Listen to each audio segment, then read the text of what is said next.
हाँ जी प्यारे विद्यार्थियों, ਤੁਹਾਡਾ ਕਲਾਸ ਨੰਬਰ 8 ਦੇ ਵਿੱਚ ਸਵਾਗਤ ਹੈ। ਪਹਿਲਾਂ ਆਪਾਂ ਨੇ ਪੜ੍ਹਿਆ ਸੀਗਾ ਅਲਫਾਬੈਟ, ਫਿਰ ਆਪਾਂ ਨੇ ਜੋੜਨਾ ਸਿੱਖਿਆ। ਉਸ ਦੇ ਨਾਲ ਹੀ ਆਪਾਂ ਨੇ ਕੱਲ ਵਾਲੀ ਕਲਾਸ ਦੇ ਵਿੱਚ ਪੜ੍ਹਿਆ ਕਿ ਅਗਰ ਐੜੇ ਨੂੰ ਕਰਨਾ ਆ ਜਾਵੇ ਤਾਂ ਫਿਰ ਆਪਾਂ ਉਹਦੇ ਲਈ ਕੀ ਕਰਾਂਗੇ। ਉਹਦੇ ਲਈ ਆਪਣੇ ਕੋਲ ਹੈ ਅਲੀਫ ਮਦ। ਇਸ ਦੇ ਨਾਲ ਹੀ ਅੱਜ ਆਪਾਂ ਨਵੀਂ ਮਾਤਰਾ ਪੜਾਂਗੇ। ਅੱਜ ਆਪਾਂ ਪੜਾਂਗੇ ਸਿਹਾਰੀ। ਸਿਹਾਰੀ ਸਿਹਾਰੀ ਲਈ ਆਪਣੇ ਕੋਲ ਹੈ ਜ਼ੇਰ। क्या है? ਜ਼ੇਰ। ਇਸ ਦੀ ਸ਼ੇਪ ਹੋਏਗੀ ਇਸ ਤਰ੍ਹਾਂ ਦੀ, ਥੋੜੀ ਜਿਹੀ ਟੇਢੀ ਜੀ। ਅੱਜ ਆਪਾਂ ਪੜਾਂਗੇ ਸਿਹਾਰੀ। ਸਿਹਾਰੀ ਲਈ ਯੂਜ਼ ਕਰਾਂਗੇ ਜ਼ੇਰ ਔਰ ਸ਼ੇਪ ਹੋਏਗੀ ਉਹਦੀ ਇਸ ਤਰ੍ਹਾਂ ਦੀ। ਮੰਨ ਲਓ ਕਿ ਆਪਾਂ ਨੇ ਲਿਖਣਾ ਹੈ ਦਿਲ। ਦੱਦੇ ਲਈ ਦਾਲ ਆਇਆ, ਸਭ ਨੂੰ ਕਲੀਅਰ। ਔਰ ਲੱਲੇ ਲਈ ਲਾਮ ਆਇਆ, ਔਰ ਇਹ ਵੀ ਕਲੀਅਰ ਹੈ ਵੀ ਦਾਲ ਤੋਂ ਬਾਅਦ ਕੁਝ ਜੁੜਦਾ ਨਹੀਂ। ਠੀਕ ਹੈ ਜੀ। ਹੁਣ ਦੇਖਣਾ ਇਹ ਹੈ ਵੀ ਜਿਸ ਤੋਂ ਪਹਿਲਾਂ ਆਪਣੇ ਕੋਲ ਸਿਹਾਰੀ ਲੱਗੀ ਹੋਈ ਆ ਉਸ ਦੇ ਨੀਚੇ ਜ਼ੇਰ ਲਗਾ ਦਾਂਗੇ ਆਪਾਂ। ਦੱਦੇ ਲਈ ਦਾਲ, ਲੱਲੇ ਲਈ ਲਾਮ, ਔਰ ਦਾਲ ਤੋਂ ਬਾਅਦ ਕੁਝ ਜੁੜਦਾ ਨਹੀਂ, ਕਲੀਅਰ। ਔਰ ਜਿਸ ਤੋਂ ਪਹਿਲਾਂ ਸਿਹਾਰੀ ਲੱਗੀ ਹੋਈ ਹੈ ਉਸ ਦੇ ਨੀਚੇ ਆਪਾਂ ਜ਼ੇਰ ਲਗਾ ਦਾਂਗੇ, ਦਿਲ। ਮੰਨ ਲਓ ਕਿ ਆਪਾਂ ਨੇ ਲਿਖਣਾ ਹੈ ਮਿਲ। ਮੰਮੇ ਲਈ ਮੀਮ ਆਇਆ ਔਰ ਲੱਲੇ ਦੇ ਸੈਂਟਰ 'ਚ ਜੁੜਦਾ, ਇਹ ਵੀ ਸਭ ਨੂੰ ਕਲੀਅਰ ਹੈ। ਜਿਸ ਤੋਂ ਪਹਿਲਾਂ ਸਿਹਾਰੀ ਹੈ ਯਾਨੀ ਕਿ ਮੰਮੇ ਤੋਂ ਪਹਿਲਾਂ ਸਿਹਾਰੀ, ਉਸ ਦੇ ਨੀਚੇ ਆ ਜਾਏਗੀ ਜ਼ੇਰ। ਇਹ ਬਣ ਗਿਆ ਮਿਲ। ਠੀਕ ਹੈ ਜੀ। ਇਸ ਤਰ੍ਹਾਂ ਆਪਾਂ ਹੋਰ ਪ੍ਰੈਕਟਿਸ ਕਰਦੇ ਹਾਂ ਸਿਹਾਰੀ ਦੀ। ਸਿਹਾਰੀ ਲਈ ਆਏਗਾ ਜ਼ੇਰ। ਠੀਕ ਹੈ ਜੀ।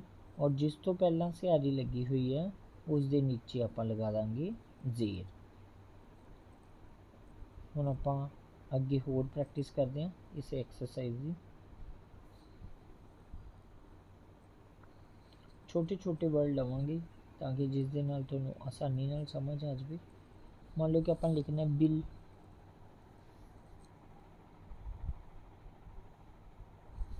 ਬੱਬੇ ਲਈ ਬੇ ਆਇਆ, ਲੱਲੇ ਲਈ ਲਾਮ ਆ ਗਿਆ, ਬੱਬੇ ਦੇ ਨੀਚੇ ਜ਼ੇਰ ਆ ਜਾਏਗੀ ਇसी तरह। ठीक है जी। इसे थोड़ी ਵੱਡੀ ਲੱਗ ਗਈ ਹੈ। अगर ਆਪਾਂ ने मान लो कि वर्ड लिखना है तिल।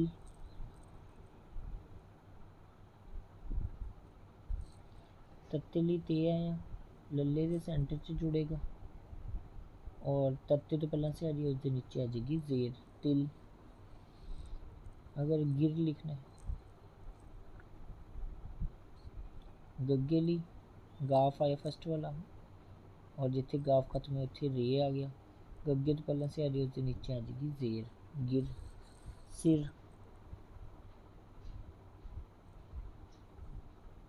सस्से ਲਈ सीन आया, जिथे सस्सा खत्म है उत्थे रारा आ गया, सस्से तो नीचे जेर आ जाएगी, सिहारी सिर। अगर अपन लिखने किर, कक्के ਲਈ काफ, रारे ਲਈ रे, कक्के ਦੇ नीचे सिहारी आ गई किर। ठीक है जी। चिर लिखना मान लो कि अपन बहुत सारे अल्फाबेट ਦੇ ਨਾ ਕੋਈ मीनिंग नहीं बननगे, जस्ट प्रैक्टिस है। चच्चे ਲਈ चे आया फर्स्ट वाला, रारे ਲਈ रे आया लास्ट वाला, चच्चे तो पहले सिहारी उसके नीचे आ जाएगी जेर, चिर। बिर। ਬੱਬੇ ਲਈ ਬੇ ਆਇਆ, ਬੱਬੇ ਨੇ ਉੱਤੋਂ ਚੱਕ ਕੇ ਲਿਖ ਲਾਂਗੇ ਤਾਂ ਕਿ ਰਾਰਾ ਆਪਣੀ ਜਗ੍ਹਾ ਤੇ ਆ ਜਾਵੇ। ਠੀਕ ਹੈ ਜੀ। और ਬੱਬੇ ਤੋਂ ਪਹਿਲਾਂ ਸਿਹਾਰੀ उसके नीचे जेर आ गई, बिर। मिन। मान लो कि मिन लिखना है, ਚਾਹੇ ਨੰਨੇ ਨਾਲ ਪਾ ਲਓ ਚਾਹੇ ਨਾਨੇ ਨਾਲ ਪਾ ਲਓ, ਇੱਕੋ ਹੀ ਗੱਲ ਹੈ। ਮੰਮੇ ਲਈ ਮੀਮ ਆਇਆ, ਨੰਨਾ ਲਾਸਟ ਆ ਗਿਆ ਨੂਨ, ਮੰਮੇ ਦੇ ਨੀਚੇ ਸਿਹਾਰੀ ਆ ਗਈ ਮਿਨ। अगर गिन लिखना हो,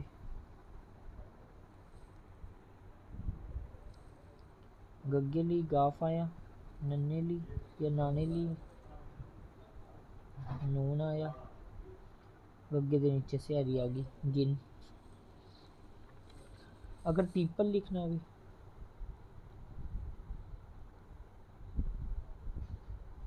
पप्पे ਲਈ पे आया, फिर अगले पप्पे ਲਈ पे आया, लल्ले ਲਈ लाम आ गया, पहला पप्पा, दूजा पप्पा, फिर लल्ला, पहले पप्पे तो जो पहला सिहारी है उसके नीचे ज़ेर आ जाएगी, पीपल। क्लियर जी सब ने। मान लो कि अपन ने लिखना है मिलन, मोमेंट से आ रही लल्ला, नाना पालो चे नन्ना, मम्मा लल्ले के सेंटर से जुड़ेगा और नन्ना नाना नून, मम्मी तो पहला से आ रही है उसके नीचे ज़ेर लगा लो, मिलन। मान लो कि अपन ने लिखना है सितम, सीतम, सस्से ली सीन आया फर्स्ट वाला, तत्ते ली ते आया मिडल वाला, मम्मी ली मीम आया लास्ट वाला। सस्से तो पहले से आ रही है उसके नीचे आ जाएगी ज़ेर। ये थोड़ी सीधी लग गई है, इन थोड़ा टेढ़ा कर लेना, ठीक है जी। उम्मीद है सब ਨੂੰ समझ आ रहा होगा। ਇਸ ਦੇ ਨਾਲ ਹੀ ਆਪਾਂ ਹੋਰ ਪ੍ਰੈਕਟਿਸ ਕਰਾਂਗੇ ਸਿਹਾਰੀ ਦੀ ਹਜੇ, ਔਰ ਤੁਸੀਂ ਵੀ ਆਪਣੇ ਹਿਸਾਬ ਨਾਲ ਕੋਈ ਵਰਡ ਲਿਖ ਕੇ ਪ੍ਰੈਕਟਿਸ ਕਰ ਸਕਦੇ ਹੋ, ਠੀਕ ਹੈ ਜੀ। ਕਿਉਂਕਿ ਸ਼ਾਰਟ ਅਲਫਾਬੈਟ ਨੇ ਜਿਹੜੇ ਉਹ ਆਪਾਂ ਨੇ ਸਾਰੇ ਪੜ੍ਹ ਲਏ ਨੇ। ਸਟਾਰਟਿੰਗ ਵਾਲੀ ਐਕਸਰਸਾਈਜ਼ ਦੇ ਵਿੱਚ ਦਿੱਕਤ ਹੁੰਦੀ ਹੈ ਵੀ ਆਪਾਂ ਨੇ ਉੱਥੇ ਤੱਕ ਹੀ ਯੂਜ਼ ਕਰਨੇ ਹੁੰਦੇ ਨੇ ਜਿੱਥੇ ਤੱਕ ਸ਼ਾਰਟ ਪੜ੍ਹੇ ਨੇ, ਲੇਕਿਨ ਹੁਣ ਆਪਾਂ ਕੋਈ ਵੀ ਵਰਡ ਬਣਾ ਸਕਦੇ ਹਾਂ, ਪਰ ਹਾਂ ਇੰਨਾ ਧਿਆਨ ਰੱਖਣਾ ਕਿ ਉਸ ਦੇ ਵਿੱਚ ਹੋਰ ਕੋਈ ਮਾਤਰਾ ਨਾ ਆਵੇ, ਕਿਉਂਕਿ ਹਜੇ ਆਪਾਂ ਕੋਈ ਮਾਤਰਾ ਨਹੀਂ ਪੜ੍ਹੀ, ਸਿਰਫ ਕਰਨਾ ਪੜਿਆ, ਐਡਿੰਗ ਕਰਨਾ ਪੜਿਆ, ਔਰ ਆਪਾਂ ਤੀਜੀ ਹੁਣ ਪ੍ਰੈਕਟਿਸ ਕਰ ਰਹੇ ਹਾਂ ਸਿਹਾਰੀ ਦੀ। इसी तरह सिहारी वाले कुछ और वर्ड लिखेंगे ਆਪਾਂ, ठीक है जी। मान लो कि अपन लिखना है मिल,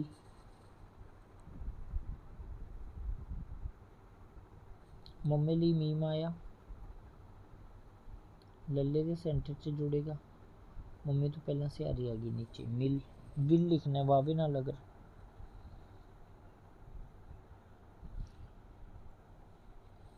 वावे ली वाव आया, लल्ले ली लाम आया, वाव तो बाद कुछ जुड़ता नहीं, क्लियर। वावे तो नीचे सिहारी आ गई वाव तो नीचे, विल। अगर जिल लिखना हो जज्जा इको ही है अपने को, ठीक है जी, बिना बिंदी जज्जा इको ही है। जज्जे ली जीम आया, लल्ले ली लाम आया, जीम के नीचे सिहारी आ गई, जिल। क्लियर सब ने। पिल,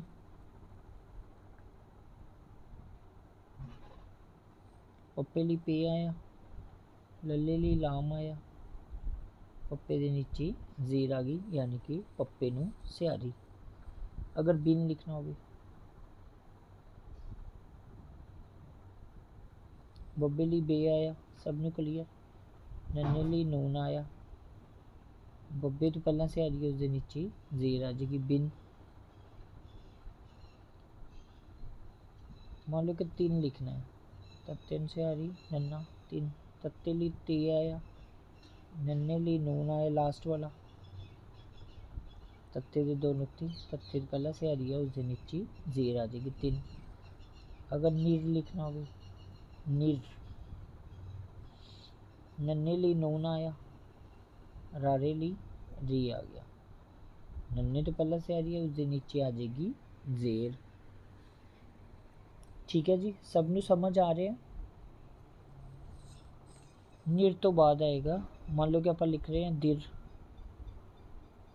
दद्दे ली दाल आया, रारे ली रे आया, दाल तो बाद कुछ जुड़ता नहीं इस करके अलग आएगा, ठीक है जी। और दद्दे तो पहला सिहारी है उसके नीचे आ जाएगा ज़ेर। कुल मिला के आपने समझिया है भी जिस तो पहला सिहारी है, सिहारी नूं कहंदे ने ज़ेर, जिस तो पहला सिहारी लगी हुई है उस वर्ड के नीचे आपां ज़ेर लगा देंगे, और बाकी जोड़न का तरीका कनैक्टिंग नॉन कनैक्टिंग वही रहेगा, ठीक है जी। इस दे नाल ही लैने इजाज़त, और कल आपां नवीं क्लास नवे टॉपिक दे नाल मिलांगे, तद तक लई खुदा हाफिज़।